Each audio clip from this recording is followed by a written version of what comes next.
I wadded that 60 bucks up and I pegged him right in the head with it. Boom! All right, today's story actually happened today. If you've been following along, you know that my mobile mechanic work vehicle is down, so I haven't been working. Well, a couple weeks back, I wrecked my wife's car. We had to send it into the body shop to get it fixed. During that time, we got a rental vehicle. It's a small SUV, Buick Encore, something like that.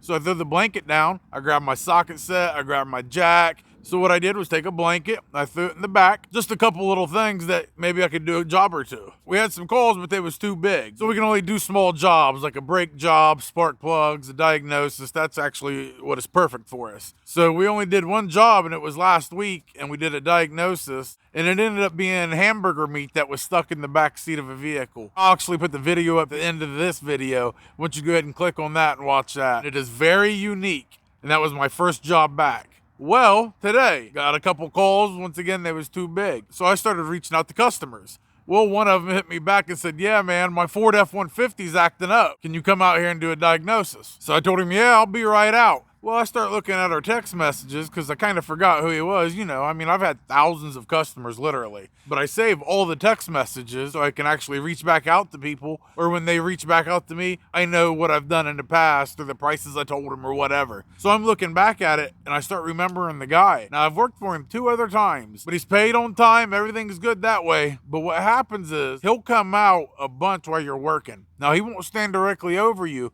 He'll take his trash out and be watching you. Next thing you know, he's cutting his grass right beside you, watering these flowers right beside you, checking you out. He's one of them guys like, hey, I'll leave you alone, but he actually doesn't. And another thing he does, once I'm done, he comes out and checks the work, which is fine. If you want to check my work, that's great, do whatever. But then he'll start asking questions. Like we did his spark plugs, and he's like, did you gap them spark plugs before you put them in? I'm like, no, sir, I sure didn't. He goes, well, why not? I was like, they're pre-gapped, sir. We bought the good ones. You don't have to gap them. You just buy them and put them in. So he'll ask a bunch of questions like that. The things he does, they're annoying, but at the end of the day, he still pays, and I'm broke.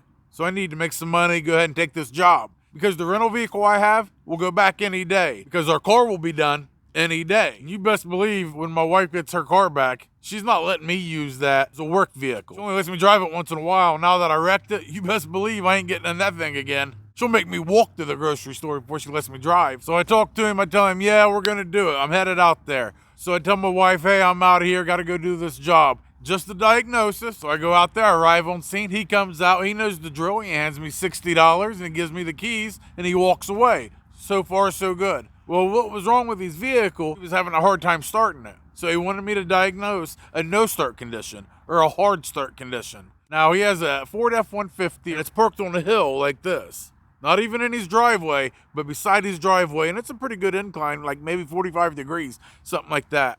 So here I go, I'm checking the spark, I'm checking the battery, you know, doing all the things that I usually do to figure out why the vehicle won't start. I'm doing the diagnosis, I get down to the fuel part of it. Well, I need to release the fuel pressure before I do anything else. So I start the car, I open the gas cap, I go to the fuse box, and I pull out the fuel pump relay. And I'll just let the vehicle run, and it'll eventually, once it dies, that means there's no more fuel pressure. I've always done it that way.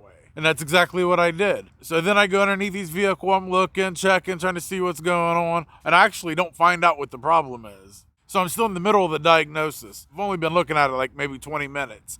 Well, he comes back out, and I already noticed him out a few times. Well, he comes out, and he's standing there with his arms crossed like this. Well, then I can hear him like huffing and puffing, like just making it obvious like something's wrong. He's still huffing and puffing around, and I'm like, sir, what's going on? Something bothering you? Because he's made it very obvious at this time. And he's like, yeah, there is, but he's beating around the bush. He's not saying it. And I'm like, look, sir, just tell me exactly what's going on, and I can help you, because right now I'm 100% confused. And he goes, see, I have cameras around my house. And I look up at his house, because I didn't notice it before. I didn't pay attention.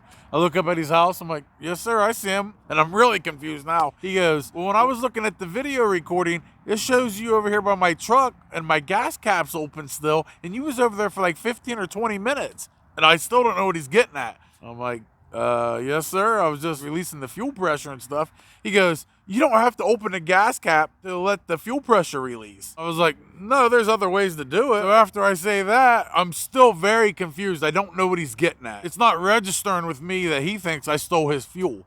So he gets in his truck and he turns it over and the fuel goes up and it comes back down and it's like almost on empty. And once he does that, he jumps out. He goes, "Hey, mechanic, I had over a half a tank in here when you got here. I just got gas this morning."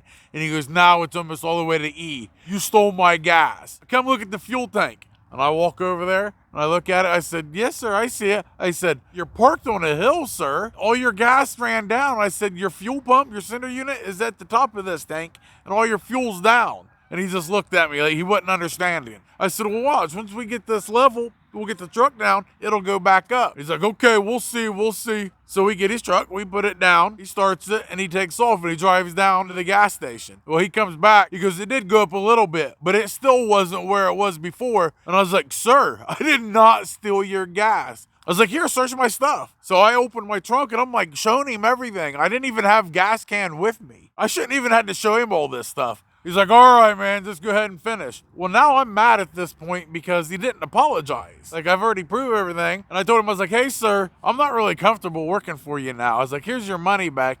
He's like, No, just go ahead and do it. Just finish your job. You can be done." I was like, "No, sir." I said, "You just said all this stuff. I prove you wrong and you don't even apologize." He goes, "Well, I still don't know if you stole it or not." I was like, "You motherfucker." I wadded that $60 up and I pegged him right in his fucking head with it. Boom! He acted like it about knocked him out. He was like, he got madder than fuck, dude. I thought we was about to brawl right there. His wife had to come out and get him. We was about to go at it because I wasn't backing down. I was at that point, I was mad because you called me a thief. I proved you wrong and now you're not going to apologize. This dude was about to get it. I promise you. Like I said, I got one fight left in me. And I'm saving it for the person that tries to break in my house. But no, I was going to waste it right there on that dude. You can't just accuse somebody of stealing. They prove you wrong. And then you're just like, "Ma, just go ahead and finish my work and then get out of here."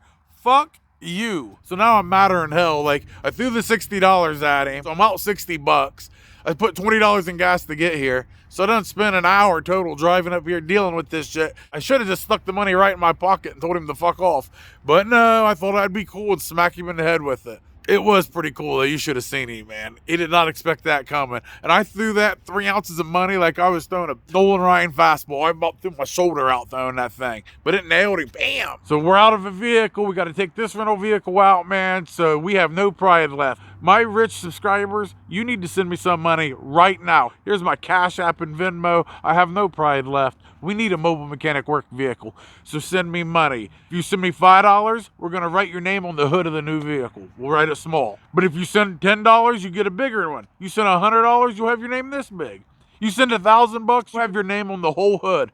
But my goal is to have a bunch of people donate. We'll get this vehicle and we'll have the names on the hood. I think that's a pretty cool idea, man. But if not, whatever, man. We're still here. Like we always say, Semper Fi till next time.